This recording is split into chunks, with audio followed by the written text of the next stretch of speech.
volna régen, amit ma már tudok. Ha tudtam volna, hogy az élet milyen mocsó,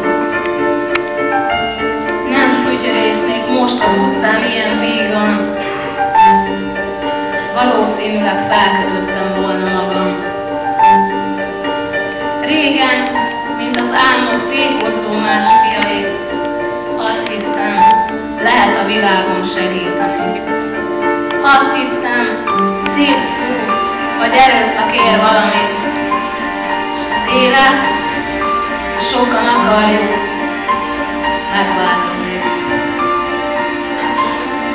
Minden szörnyű, mint hittem akkor, fiatalon.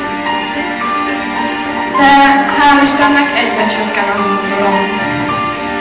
Egyre jobban bírom az élet förtelmeit, és az idő, és a közöny már fertőtlenít.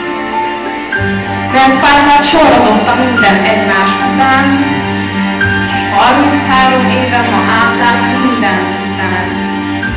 Mert látom, sokkal több a mocsok, mint az ifjúkor sejteni írta volna bennem valamikor. Mert látom, milyen rútul becsapják a baleket, s hogy a balek azért balek, mert mást nem tehet, s hogy az ész az érdekrimája, s hogy magát sugaras hősi a bitang is hogy költi át, s ha van is, kézek között elvész az ideál, s nem hozhat egyetértést, csak a halál.